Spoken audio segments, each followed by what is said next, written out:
Hello student, curve की आज की क्लास में हम बात करेंगे सेटिंग आउट ऑफ कर्व के बारे में, यानी वक्रों की निशानदेही के बारे में आज हम डिस्कस करेंगे। जिसमें आज हम बात करेंगे एंगुलर मेथड में टू थियोडोलाइट मेथड के द्वारा हम वक्रों की निशानदेही यानी सेटिंग आउट ऑफ कर्व कैसे कर सकते हैं।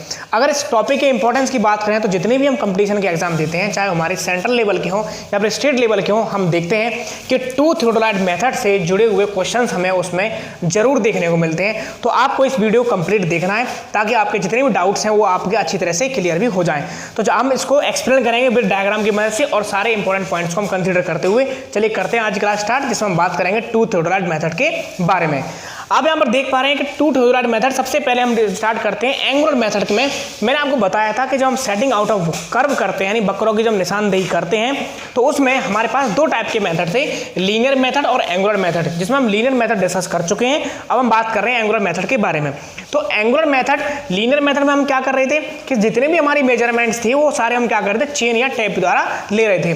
लेकिन एंगुलर मेथड में हम करते क्या है, इसमें एंगुलर मेजरमेंट के लिए कोई हम मशीन यूज करते हैं जैसे कि थियोडोलाइट वगैरह, और अगर हम बात करें उसमें हॉरिजॉन्टल मेजरमेंट करने के लिए तो हम चेन या टैप भी इसमें यूज हम कर सकते हैं।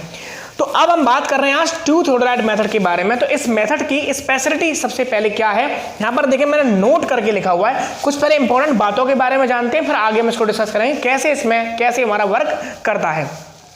अगर इस मेथड में अगर हम कर्व की सेटिंग आउट कर रहे हैं तो सबसे पहला एक इंपॉर्टेंट टर्म ये होता है कि इस मेथड में हम कंप्लीटली लीनियर मेजरमेंट हम एलिमिनेट कर देते हैं। यानी इस मेथड में, यानी ये टू थियोडोलाइट मेथड एक ऐसा मेथड है जो सिर्फ और सिर्फ एंगुलर मेजरमेंट के आधार पर ही कर्व की सेटिंग आउट कर देता है और इसके अंदर हम कोई लीनियर मेजरमेंट हमें लेने की जरूरत नहीं पड़ती है। तो नोट नंबर 1 में मैं यहां पर लिखूंगा कि linear measurements are completely eliminated in this method।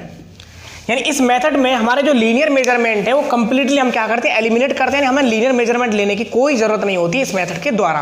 अब हम क्या करेंगे, अब बात करते हैं एंगुलर मेजरमेंट के लिए क्या करते हैं। लेकिन एंगुलर मेजरमेंट के लिए हम एक नहीं दो थियोडोलाइट यूज करते हैं, क्योंकि आप देख पा रहे हैं यहाँ पर Rankine method of deflection angle. यानी जब हम इस मेथड के द्वारा हम कर्व को सेटिंग आउट करते हैं तो उस कंडीशन में हमें 1 थियोडोलाइट की जरूरत पड़ती है, तो इसे हम कहते हैं 1 theodolite method.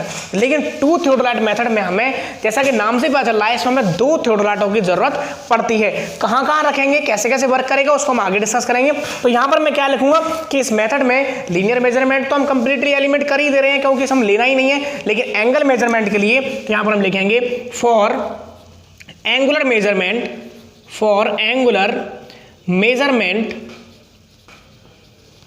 Measurements two theodolite are used. यानी इसके अंदर हम क्या करते हैं, 2 थियोडोलाइट हम यूज करते हैं एंगुलर मेजरमेंट के लिए। ये तो बात हुई इसमें कि लीनियर मेजरमेंट के लिए क्या करेंगे और हम एंगुलर मेजरमेंट के लिए क्या करेंगे।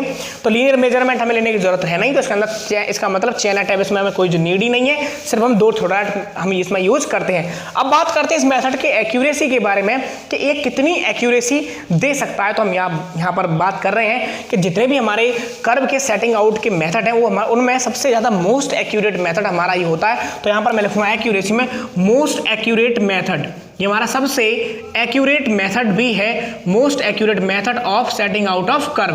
यानी कर्व की सेटिंग आउट का सबसे शुद्ध विधि है ये, सबसे एक्यूरेट हम कर्व की सेटिंग आउट इसमें हम कर सकते हैं। आगे बात करें इसमें कॉस्ट के बारे में, तो ये हमारा एक एक्सपेंसिव मेथड यानी खर्चीली विधि है ये हमारी। तो यहाँ पर हम लिखेंगे मोर एक्सपेंसिव, यानी हमारा इसमें खर्चा ज्यादा होगा तो एक्सपेंसिव विधि है। टाइम इसके अंदर हमें ज्यादा लगता है तो यहां पर हम कहेंगे टाइम कंज्यूमिंग मेथड है ये हमारा, टाइम कंज्यूमिंग मेथड। यानी इस मेथड में हमें टाइम बहुत ज्यादा लगता है। अभी हम जब प्रोसेस समझेंगे तो आपको पता चलेगा कि इसमें हम टाइम कंज्यूम क्यों हो रहा है, इसमें हमें ज्यादा एक्सपेंसिव क्यों खर्चा इसके अंदर ज्यादा होगा, उसके बारे में हमें जब इसकी वर्किंग पढ़ेंगे तो हमें समझ में आएगा। बात करते हैं यहाँ पर यूजेस के बारे में। ये जो मैं पॉइंट्स यहाँ पर लिख रहा हूँ, जो मैंने इंपॉर्टेंट पॉइंट्स में यहाँ पर लिख रहे हैं, इनसे ही हमें कंपटीशन में क्वेश्चंस भी देखने को मिल जाते हैं। अब बात करें यूज, तो यहाँ पर हम बात करेंगे यूजफुल फॉर अंडुलेटिंग ग्राउंड, यानी कि जो हमारा लहरियादार जमीन है उसमें हमारा ये यूज होता है, useful for undulating undulating ground, यानी हमारा जो लहरियादार जो हमारी जमीन है, या फिर हम बात करें और रफ ग्राउंड के लिए हमारा ये मेथड काफ़ी यूजफुल होता है। तो जब हमारे पास ग्राउंड कैसा है, लहरियादार है, ऊबड़ खाबड़ है, या फिर हमारा रफ है, तो उस कंडीशन में हम क्या यूज करते हैं, टू थियोडोलाइट मेथड का हमें यूज करना ज़्यादा बेटर होता है इन कंपैरिजन ऑफ अदर्स। अब बात करते हैं इसके वर्किंग प्रिंसिपल के बारे में कि आखिर इसका वर्किंग प्रिंसिपल क्या है। तो वर्किंग प्रिंसिपल से पहले मैं आपको उस डायग्राम के थ्रू मैं आपको समझा देता हूँ इसमें हम आखिर करते क्या है। तो देखें, ये तो हमें कर्व ऐसा बनाना है, पर ऐसा कर्व बनाने के लिए हमें करना क्या होगा उसको हम यहाँ पर देखते हैं। तो देखें, यहाँ पर मैंने यहाँ पर 2 पॉइंट लिए, ये हमारा कोई एक पॉइंट है, इसको पॉइंट को नाम मैं दे रहा हूं T1, यानी T1 एक ऐसा पॉइंट है जहां से हमें कर्व स्टार्ट करना है, और जहां से हमें कर्व स्टार्ट करना होता है उसे हम पॉइंट ऑफ कर्व कहते हैं। दूसरा पॉइंट हमारे पास कोई ये है, इसको हमने नाम दिया T2, ये हमारा कोई पॉइंट है जहां पर हमारा कर्व फिनिश हो जाएगा, इसको मैंने नाम दिया, इसे हम कहते हैं पॉइंट ऑफ टेंजेंसी यानी PT। तो PT का मतलब यहां पर है पॉइंट ऑफ टेंजेंसी, जहां पर हमारा कर्व फिनिश होना है। अब हम बात करते हैं कि यहां से हमने क्या किया, हमारे पास जो हमारी radius of curve, degree of curve वगैरह की मदद से हम क्या करते हैं, इसमें टेंजेंट हम फाइंड कर लेंगे। ये हमारा टेंजेंट लाइन है। तो यहाँ पर हमारे पास, ये हम पिछले लेक्चर में हम डिस्कस कर चुके हैं, जो हमारे कैसे हम टेंजेंट वगैरह फाइंड करते हैं वो हम पहले से ही लेक्चर में हम डिस्कस कर चुके हैं। उम्मीद है कि इस लेक्चर को देखने से पहले आपने पार्ट्स ऑफ कर्व आपने देख लिया होगा। तो यहाँ पर हमारी एक रियल टेंजेंट हमारी लाइन है, ये हमारी लाइन जो है ये हमारी कौन सी हो जाएगी, हमारा पॉइंट ऑफ इंटरसेक्शन, ये हमारी रियल टेंजेंट है, रियल टेंजेंट लाइन, और ये वाली हमारी कौन सी आएगी, forward tangent line, forward tangent line. अब देखें, जहां पर इन दोनों लाइन कटती है उसे हम क्या कहते हैं, पॉइंट ऑफ इंटरसेक्शन कहते हैं। अब करते क्या है इस मेथड में, यहां पर हमारे पास इन दोनों पॉइंट्स को मिलाने वाली लाइन को हम क्या कहते हैं, लॉन्ग कॉर्ड के नाम से जानते हैं, या फिर आप इसको सिंपल कॉर्ड कह सकते हैं। अब हम इसमें कैसे हमारी वर्किंग रहेगी, तो देखें, हमारे पास 2 थियोडोलाइट होंगे, एक थियोडोलाइट हमारा यहाँ पर रहेगा, दूसरा थियोडोलाइट हमारा यहाँ पर रहेगा, यानी 2 पॉइंट हम सेलेक्ट करेंगे जहाँ पर हमारे पास थियोडोलाइट रहेंगे, एक पॉइंट T1 पर, एक पॉइंट T2 पर। अब क्या करेंगे हम, कहीं पर भी इसमें आप देखें, कहीं पर भी आप एक जगह जाएंगे, कहीं पर भी जो हमारा कर्व है उसमें, यहाँ पर आप ग्राउंड जो है, ये हमारा जो आपको डायग्राम दिखाई दे रहा है, ये हमारा क्या है, प्लान है। जब हम उसको ऊपर से देख रहे हैं तो हमें कैसा है, एक्चुअल में ग्राउंड पर वर्क कर रहे हैं, और ये हमारा ऊपर से देखने पर कैसा नजर आ रहा है, कुछ इस टाइप का हमारा नजर आ रहा है, या फिर ये नजर हमें आएगा। अब हमें इसमें ही सेटिंग आउट ऑफ कर्व यानी कर्व पर हमें पॉइंट मार्क करने हैं, जैसे कर्व को खींचा जा सके। अब यहाँ पर हम करते क्या है इस मेथड में, इस डायग्राम से हम सबसे पहले समझाएंगे, फिर उसको हम यहाँ पर इंप्लीमेंट करेंगे। हम यहाँ पर क्या करेंगे, कोई भी एक ऐसा पॉइंट हम सेलेक्ट करते हैं, ये पॉइंट एक हमने यहाँ पर सेलेक्ट किया, ये पॉइंट हम कुछ इस तरीके से सेलेक्ट करेंगे कि एक सर्वेयर क्या करेगा, थियोडोलाइट लेके यहाँ खड़ा हुआ है, और दूसरा सर्वेयर थियोडोलाइट लेके यहाँ पर खड़ा हुआ है। सबसे पहले उसकी जो टेलीस्कोप है, यानी उसकी जो दूरबीन है, वो इस डायरेक्शन पे होगी। देखें, ये हमारी यहाँ पर इस डायरेक्शन पर होगी, ये हमारी जो लाइन है ये इस तरफ देख रहा होगा सबसे पहले वो। दूसरा, जबकि ये वाला सर्वेयर, ये वाला जो हमारा थियोडोलाइट रखा हुआ है, वो हमारा इस डायरेक्शन में देख रहा होगा ऐसे, क्योंकि ये दोनों लाइन तो हमें नोन है, पता है पहले से ही, ये हमारी टेंजेंट है, ये हमारी लॉन्ग कॉर्ड है, हमें पहले से ही पता है। तो ये सर्वेयर क्या करेगा, ये जो थियोडोलाइट लेके जो हमारा सर्वेयर खड़ा हुआ है वो क्या करेगा, वो इस डायरेक्शन में देखेगा, और ये इस डायरेक्शन में देख रहा होगा स्टार्टिंग में। अब क्या करेंगे, यहाँ पर तीसरा पर्सन जो हमारा रेंजिंग रॉड लेकर या फिर कोई भी एक ऐसा टारगेट लेकर यहाँ पर कहीं खड़ा हुआ है मैदान में। अब मैदान में जो खड़ा हुआ है, अब क्या करेगा, ये जो यहाँ पर सर्वेयर था, ध्यान देंगे जरा, ये 2 मार्कर में एक साथ चला रहा हूँ, आप डायरेक्शन देखेंगे, ये जो सर्वेयर था इधर देख रहा था और ये सर्वेयर इस डायरेक्शन में देख रहा था। तो अब करेंगे क्या, ये दोनों इस डायरेक्शन देखिए, अब ये वाला सर्वेयर इस तरीके से इस तरफ आएगा, इधर देखेगा, और ये वाला सर्वेयर इधर देखेगा ऐसे। जब ये दोनों सर्वेयर को आपस में पॉइंट, एक ही पॉइंट, कॉमन पॉइंट दिखाई देने लगेगा, वही पॉइंट को मार्क करवा दिया जाएगा। यानी अभी इसकी लोकेशन निश्चित नहीं है, ये इधर उधर जा सकता है, इधर होगा, इधर होगा, इधर होगा, इधर इधर कहीं पे भी जा सकता है, लेकिन ये जो टारगेट लेके, रेंजिंग रॉड लेके जो पर्सन घूम रहा है, वो जगह जगह रखकर रेंजिंग रॉड को एक ऐसी जगह रखेगा जहां पर इस थियोडोलाइट वाले को भी ये पॉइंट दिखाई दे और इस थियोडोलाइट वाले को भी ये पॉइंट दिखाई दे। लेकिन फर्क सिर्फ इतना है कि सबसे पहले ये इधर देख रहा था, मान लीजिए अब मान लीजिए कि ये वाला वो पॉइंट है जहां पर दोनों को दिखाई दे रहा है।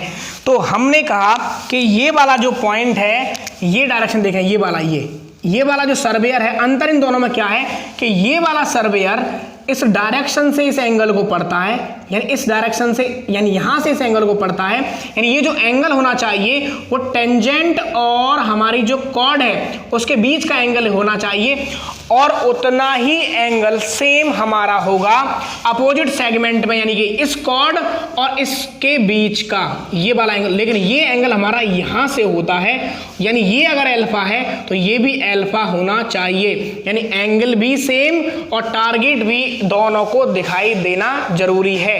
तो अब आपको क्या समझ में आया, यहां पर बताता हूं। अब देखिए यहां पर, अब यहां से समझ में आ गया होगा, अब यहां पर और बेटर समझ में आएगा कि हम उस तरीके से करेंगे। मेरे पास कोई एक टारगेट मैन है, वो यहां पर कहीं खड़ा हुआ है, इधर इधर इधर, यहां पर मैंने उसे कहा कि इस ग्राउंड में ही आपको चलते रहना है। अब यहां पर क्या करेगा, ये जो स्टाफ मैन लेके जा रहा है वो यहां पर कहीं हमारा यहां पर कहीं खड़ा हुआ, और स्टार्टिंग में ये जो थियोडोलाइट वाला है वो इस डायरेक्शन में देख रहा था, ऐसे ये इस डायरेक्शन में देख रहा था, और ये वाला जो थियोडोलाइट वाला है वो इस डायरेक्शन में देख रहा था। यानी इसकी जो वर्किंग है, इसकी जो वर्किंग होगी वो इस डायरेक्शन में ऐसे होगी, और इसकी जो वर्किंग है वो इसकी इस डायरेक्शन में ऐसे होगी, और ये दोनों तब तक हमारे इसको इधर उधर आगे पीछे मूव कराते रहेंगे जब तक कि इन दोनों थियोडोलाइट वाले पर्सन को ये रेंजिंग रॉड दिखाई नहीं दे जाएगी। जब ये रेंजिंग रॉड दिखाई दे जाएगी तो वहीं पर ये रेंजिंग रॉड गड़वा दिया जाएगा, और एंगल भी सेम होने जरूरी होंगे। तो यहां पर देखें कि ये हमारा ये वाला जो एंगल अल्फा है और ये वाला जो हमारा एंगल अल्फा है, ये दोनों सेम होंगे और दोनों को दिखाई भी दे रहे होंगे। इसी तरीके से हमारा एक एंगल यहाँ आएगा, देखा अभी। अब इस बार नेक्स्ट कंडीशन क्या होगा, ये यहाँ पर सपोज कीजिए खड़ा हो गया, तो अब क्या हो रहा होगा देखें। अब के बार हमारा ये एंगल बना, तो ये स्टार्टिंग में तो ये यहीं पर देख रहा था, हर बार स्टार्टिंग में यहाँ देखेगा, फिर इसको इस तरीके से लाएगा। ये एंगल मान लेते हैं गामा है, अब हमारा यही एंगल यहाँ पर बना होगा, तो ये हमारा एंगल गामा हो जाएगा। तो यानी कि इसी तरीके सेम वे में हमारे तमाम पॉइंट्स हम ऐसे ही हम लगा देंगे, और फाइनली हम देखेंगे कि हमारे पास एक कर्व हमें देखने को मिल जाएगा कुछ इस तरीके से। तो आप क्या समझे इस मेथड में कि टेंजेंट और कॉर्ड के बीच का एंगल और इस लॉन्ग कॉर्ड और इस कॉर्ड के बीच का एंगल इक्वल होता है, और इनकी पढ़ने की डायरेक्शन आपको समझनी होगी। तो ये दोनों, ये मेथड, इस मेथड पर हमारा ये वर्क करता है। तो यही चीज मैंने यहाँ पर लिखी हुई है, इंग्लिश में लिखी हुई है, यहाँ पर इसको पढ़ते हैं, देखें क्या लिखा है।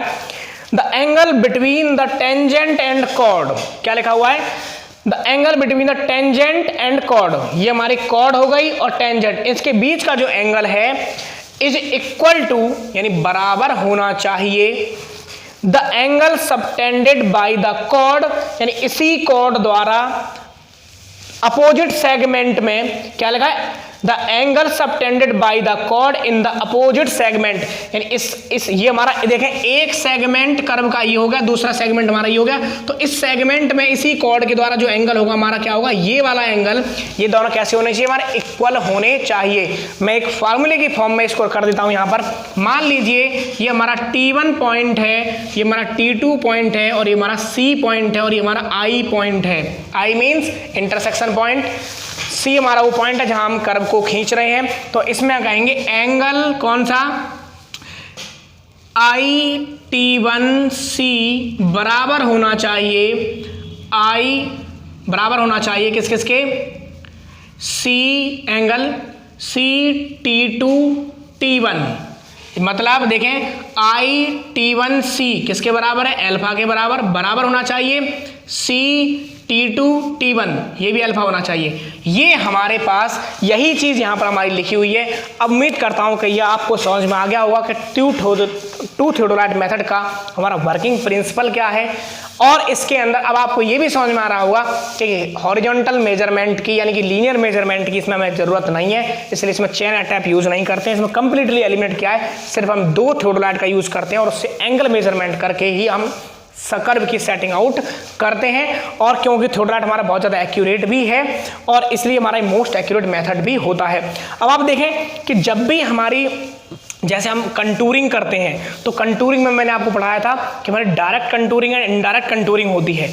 तो जो हमारी डायरेक्ट कंटूरिंग है उसमें हम करते क्या है, इनडायरेक्ट कंटूरिंग में हमारे स्क्वायर मेथड या क्रॉस सेक्शन मेथड से हम क्या करते हैं, पहले सर्वे कर लेते, तो उसके बाद में हम लैब में जाके उसका हम एनालिसिस करते हैं, इंटरपोलेशन करते हैं। लेकिन डायरेक्ट मेथड में हम क्या करते हैं, जगह जगह बीच में ग्राउंड में स्टाफ रखते हैं और वो बहुत ज़्यादा टाइम कंज्यूमिंग है, लेबोरियस मेथड है। वही चीज़ इसमें भी है कि इसमें भी हम क्या कर रहे हैं, जगह जगह स्टेशन को रखेंगे, कहीं हमारे दोनों को दिखाई देगा, कभी नहीं दिखाई देगा।